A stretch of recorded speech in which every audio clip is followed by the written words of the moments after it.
Happy New Year, everyone, and welcome here to my channel where I play Planet Zoo.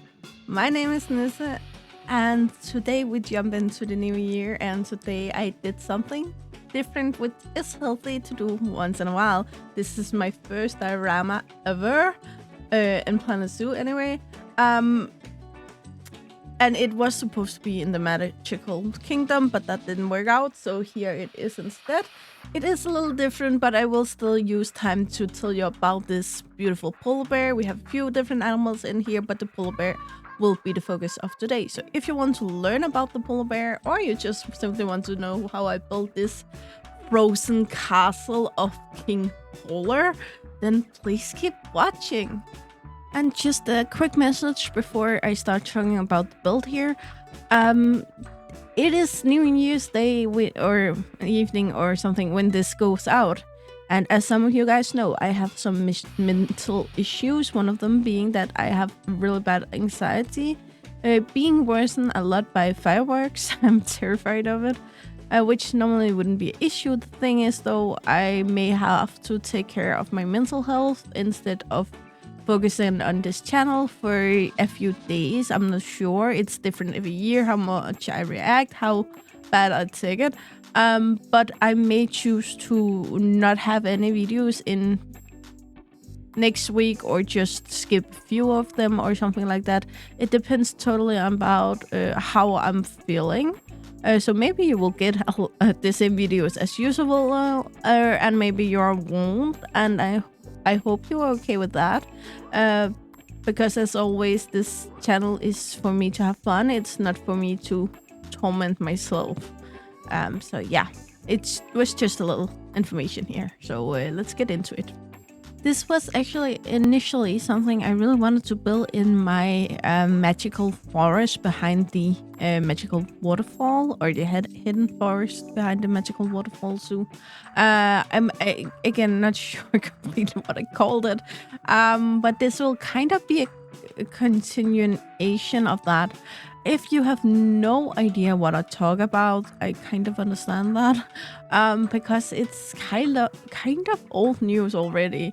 It was something I started after the Twilight DLC, but I built for the badgers, I built for the skunk and the raccoons, and North American beaver, which raccoons and North American beaver was the same habitat, and then it was already so laggy because it put so many stuff in there, so I wasn't really able to build in a way where it was pleasant to work in or watch or anything like that. So instead I decided actually to make this here.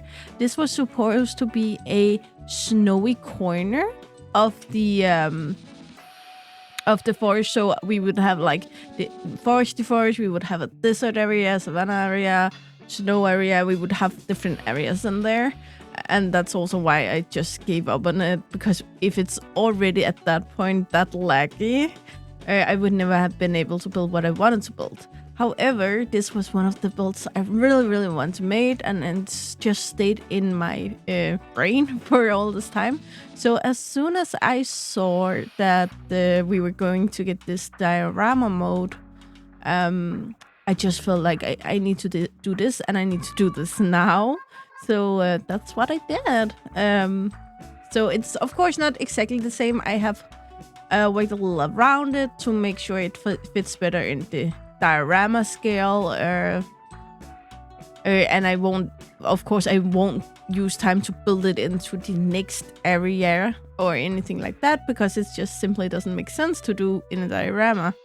But the idea of it, the fantasy story behind it, is still the same, and that is of course that this is King Polar's frozen castle. And I hope you like it. I hope you appreciate it. And I hope honestly, even if you didn't like it, I will still feel like it was worth my time, because I really enjoyed doing this. It was real fun to build, and I will say I'm gonna use this diorama mode again. I was fairly new in the game when the diorama thing was actually thing. I have seen a lot of dioramas, so I was thinking of building one for the longest time, but this mode just makes it so much easier. And I'm gonna do something else kind of like this someday. Not that I have a specific idea about what to build, but I'm gonna do that. So in here, we're gonna have a few different species. The idea was that it's the polar bear's kingdom. So of course they are the royal family, and yes, I'm gonna make a throne room, and I'm gonna make thrones. But we need some stuff. Like we need stuff that could be servants and kitchen workers and such, and that would be the king penguin. Yeah. I know it's weird with the king penguin, but the thing is that's the one the game have that works with this biome. Then we will have the guards, that of course will be the Arctic wolves. And lastly, we will have like the spies, the rogues, the kind of questionable characters, and that is of course the Arctic foxes. I did make sure that I could get all of the animals up and down. I think the fox don't go to the highest floor, but besides that, they can all get all the way around. I also wanted the idea that you would have some tunnels going into the mountains behind it, and by these tunnels you could get around in this mountain, through the mountain, and of course to the other towers placed around the mountain. So therefore I will place some mountains later, and you will see that I have this no entrance really, and that's because it would be coming from under the ground. And honestly, this video I have really tried to make it short. I had like 3 times as much footage as I normally would have for a speed build with this. Yeah, I decided not to build all of that in there, especially because I wouldn't be able to see it either way. So I hope you're okay with that. We are gonna make a little throne out here, one for the king, one for the queen, and in the throne room we will have enough for the kids as well. But let's talk a little about the polar bears. Again, the polar bears is one of the animals I really want to build for in Planet Zoo, but they are really tough to build for in Planet Zoo if you want to like really do them justice and give them the habitat they deserve. Can be real difficult, so I'm gonna use this video to tell you about them instead. And it isn't that difficult to look at the polar bears family 3 and guess what else is in there. They have the genus called Ursus, which I think all bears, like all real bears have. There are 38 species in this genus. Genus is like, it's not a subfamily, it's even smaller category than that. Like you have family, subcategory, and then genus. So we are really close down to the closest related animals, and they're still 38. So big family.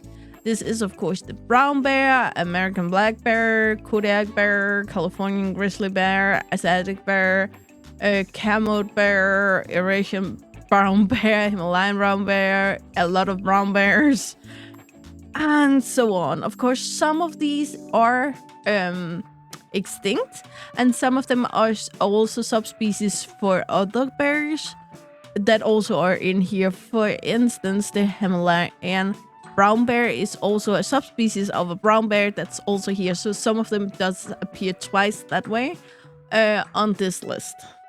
And I will just mention that I may gonna say polar bear wrong a few times during this video, but it's just difficult for me to say. One being that bear, I kind of want to pronounce it as beer. I know it's not how you pronounce it, but it slips out sometimes. And another issue is the polar thing, because in Danish it's called a isbjørn, meaning ice bear. Bear. See, I already slipped up.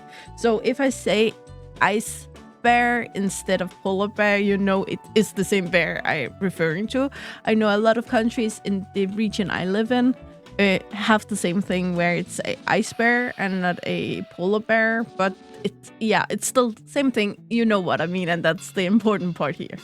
But the polar bear is this beautiful wannabe white, and I'm pretty sure you understand why I call it wannabe white largest living bear species in the world at this time. Again, largest living bear. But not only that, it is also the largest living carnivore at this current time. I'm just gonna mention I'm recording this in the end of 2022 just because I don't know how long videos live on the internet. Even though the polar bear is extremely close related to all of the brown bear we know, they still, even if you didn't see them in color, would be really easy to tell apart. This is because they have adapted this really niche living style in the Arctic areas, where they live most of their life in water. It's not something people think a lot about because we think of them on the ice, but they can swim for massive distances and they hunt and do a lot of important stuff in the water. That's also why their Latin name is Ursus maritimus, which derives from the Latin name saying bear of water, something like that. But they have these adaptations. For instance, it's built more for this aerodynamic body, so it floats through water easier. It has also some of the features we have seen with some of our other Arctic animals, Arctic wolf, Arctic foxes, and even Arctic rabbits, to be honest, where they have these smaller ears, these shorter snouts. Again, it takes a lot of energy to heat up the blood, and the blood is the only thing heating up the rest of the body, so you don't want them to travel too far away from the hottest part of the body. Therefore, it doesn't make sense to have these longer limbs. They also have a little bit of shorter legs, more stumpy legs, and a big bosom. A adult male can weigh all the way up to 800 kilos, being around 600 pounds. The females, however, only have half that size, and it's not all of them growing that big either, since it takes time and it takes sufficient food to be able to do that. They live in a few different countries, including Labrador, Manitoba, Newfoundland, Northwest Territories, Nunavut, Ontario, Uzbekistan. Sorry, I read that wrong. It's not Uzbekistan, it's Quebec, Yukon, Greenland. However, Greenland is under the Danish crown, so technically it's also Denmark. Just saying. Yakutia, Alaska, and Newfoundland. I'm not sure what that stands for. So it's still these very cold places. Therefore, also we have some biomes and climate zones that we don't normally talk about. For the climate zones, we have the polar and the cold. Not exactly the same climate zones, but it's real close. Then we, of course, as biomes, have the ice caps and the intertidal zone, which is these kind of real cold places that have water, ice flowing into each other. Then we, of course, have marine. Again, it is a partial marine animal. Neritic zone, oceanic pelagic zone, and of course the coastal zone. The polar bears eat a few different things, and this actually also affects their lifestyle. However, the minority of their food source will be ringed seals, and especially their ploppers and skids. The rest of them then will simply just leave to the next animal needing some food. But they will hunt and eat a lot of ringed seals. They will, however, also hunt and eat animals like birds, fish, eat berries. They don't hunt berries, but they eat berries, reindeer, and sometimes walrus. However, they are also a bit clever, and every time you take up a fight, there is a chance of losing. However, big polar bear, small seal, small chance of losing. Big polar bear, big walrus, bigger chance of losing. And it's the same with reindeers that also can choose to fight back. So therefore, they are also fine with just taking carcasses of both walrus, seals, and even whales if it provides sufficient food for them. This is also why they can choose to scavenge inside of cities or small towns, which don't really is something the local populations prefer them doing. Sometimes they can also take a quick dinner, drive-in basically. If they find a seal den underground, they will just pop in, find the babies, and get out. Again, not a cute story, but it is the truth of life. And these easier choices is also something polar bears do against each other. Again, they are very solitary creatures, so they will prefer to live alone. They will always choose to be alone, and they don't like to have others in their areas. Especially if they go somewhere to scavenge, it is limited the amount of food they can find there, so it's very important to be the one to actually get the food. Therefore, they will pick a fight, but usually no one actually get hurt, because if you are the smaller bear, you will really quickly understand that maybe you should not be there. Again, is it fair? Not always, but again, truth of life. Polar bears seems to be very inactive animals. However, this inactiveness have a reason. Normally, it will be lying, sleeping, or waiting. Lying will still include sleeping or waiting. This could be sleeping because you need to sleep, or waiting either for something to happen, like you waiting on your prey or something like that. They also are able to hold their breath underwater for up to 2 minutes, which is again much more than normal bears would be able to do. But even when they aren't laying down, they can still seem kind of inactive though. They move around, they walk or they swim, but they don't look like someone that's busy. They just look like someone that's going for a stroll or something like that. But these movements is also very, very important for the polar bear. Again, they need to find food, they need to move around. They can't just stay within a small area because their prey moves, and their prey will basically disappear if they eat all of it in one area. This is also why it historically for humans have been really difficult to establish like really big cities in these kind of areas, because especially earlier when you wasn't able to fly food in, ship things in, or anything like that. I know still today there's some places where you can't do that, and you will either need to be able to store food very well for the rest of the year or hunt enough for it, and still not hunt so much that it disappears from nature, because you need more of them next year. Polar bears are monogamous, and this means that they do not mate for life. This doesn't, however, mean that the male aren't willing to do anything for the female, since, again, they are very solitary, so you need to find her to begin with. The way you do that is basically just by smelling. Again, they leave their scent on a lot of stuff to make sure that others stays away, but this can also help males find females, and when she is ready, which normally would be around April, May. So after he got the scent, then he will go after her and try to find her, of course. This can take up to 100 kilometers or more. For my American viewers out there, 100 kilometers is 60 miles.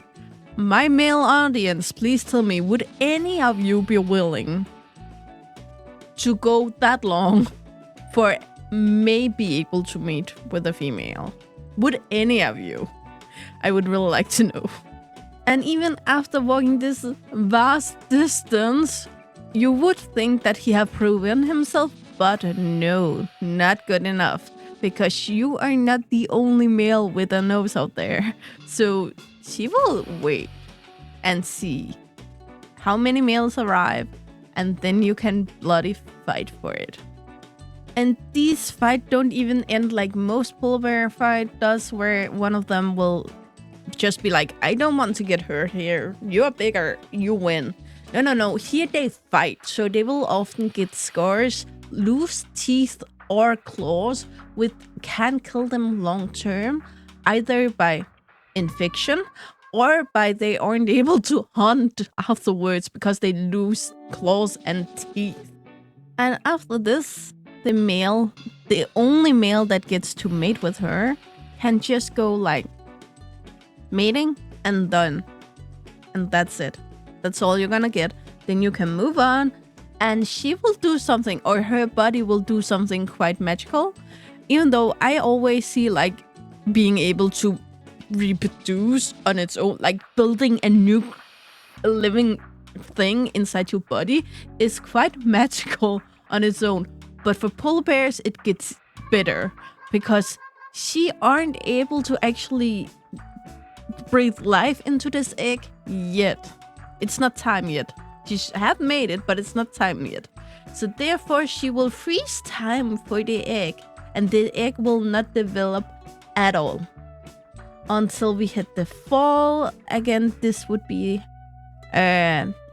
when it gets colder, so the water don't float so well. It changes the hunting habits of the polar bear. And at this time, the late fall here, I think August, September, around there, so early fall. But then all of the pregnant female will build dens, and these dens are built in a very specific way. And for people thinking that normally the ground is colder than the air above it, not usually, because ice and snow actually isolates very well and can kind of keep you hot.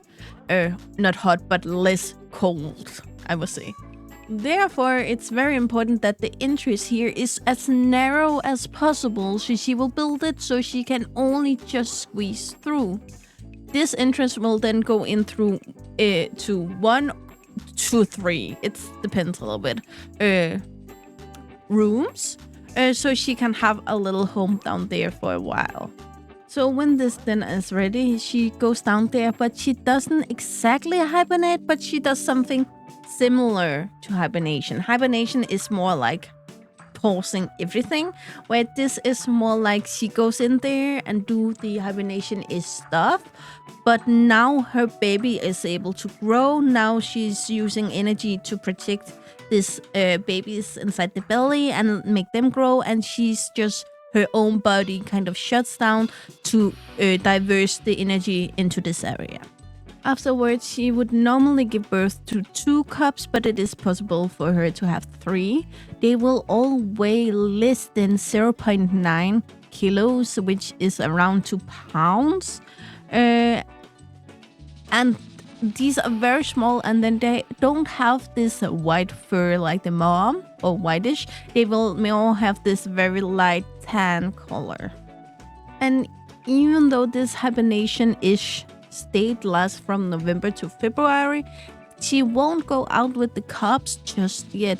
She will wait through to around mid-February to mid-April to make sure that they can protect themselves a little better against the cold, and she can protect them a little better against anything else.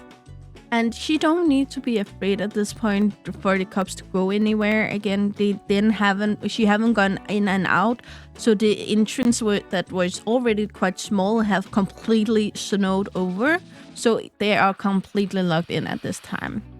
When the pups are about 10 to 15 kilos, which would be around 22 to 33 pounds, she is finally able to open the door again mid-February to mid-April.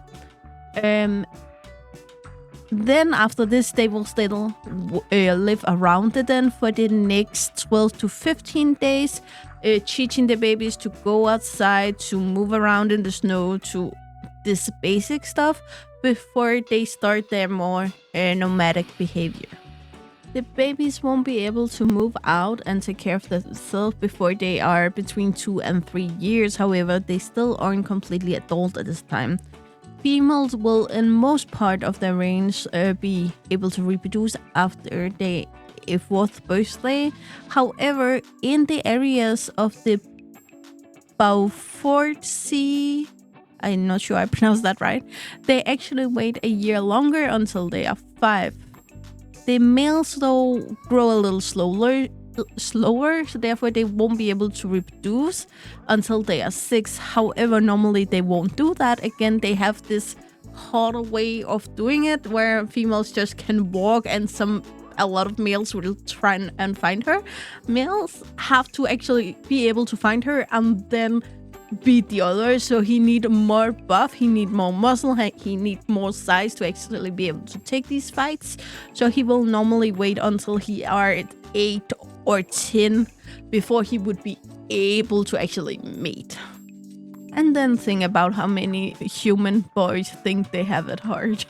When I started this video, I actually thought that the polar bear would be critical endangered or very, very close to extinctions, basically.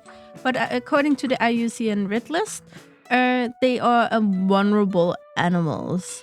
Again, in 2010, their numbers were between 22,000 and 31,000, which is a good number. However, they still have a lot of issues around the world. One being that they are still hunted. Again, their fur are really important for a lot of people in the area to keep warm, and it's a tough decision, like who is the more important, the humans in the area or the bears.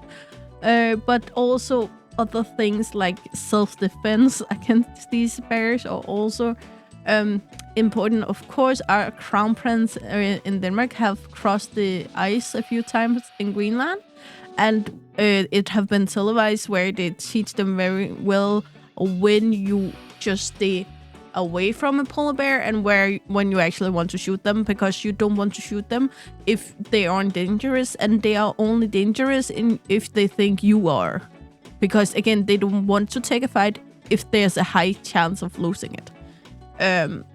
They also threatened by drilling for gas and oil in these areas. Again, these areas are being drilled more and more because these things runs out in every single other part of the world, apparently. So it just hurts the bears instead. They also have increased shipping activities in these areas. Again, polar bears do like to be in the water.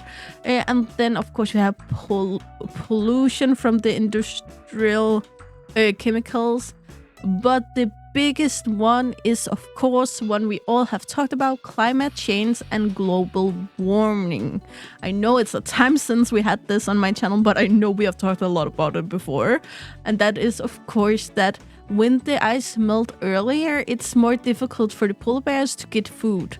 They need to be able to eat enough to actually get back to the mainland and dig that in, and then have enough fat to actually survive this winter.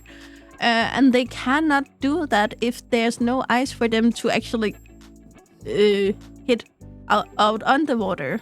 However, I also know it doesn't state that here. I know some places around the world where polar bears have started breeding with other kinds of bears, which again dilute the purebred, and that's a good thing and a bad thing at the same time.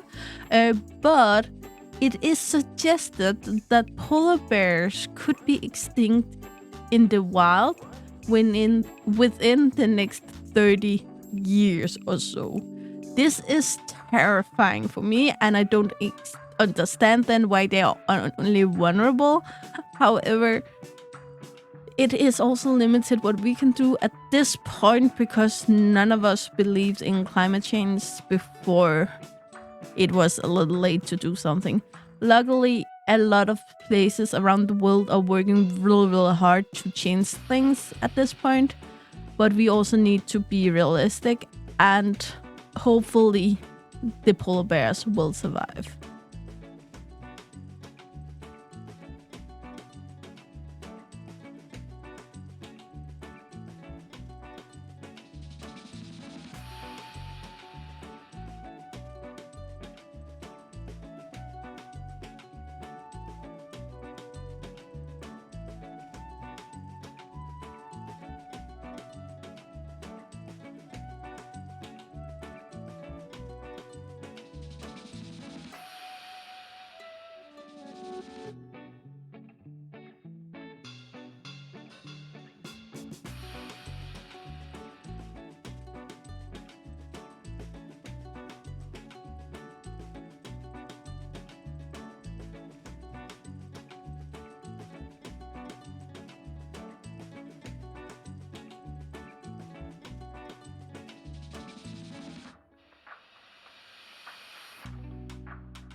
Okay, everyone, it seems like that's all I got for you today. It was a lot, but I enjoyed every second of it, and it may be something I want to do again sometime.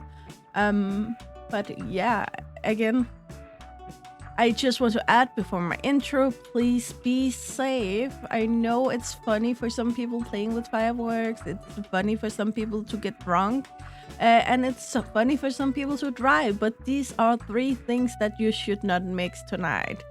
The emergency rooms at the hospitals are already way too busy, so please give them a slow night if you can do that. So, yeah, be careful. Take care of yourself, your family, everyone you care about, everyone you love, and maybe also the rest of the world. So, yeah. As always, guys, you know the drill. Like, subscribe, and turn on the bell notification so you know the next time I upload a video. We'll hope to see you again. Either in the comments below or in the next video. Bye, guys!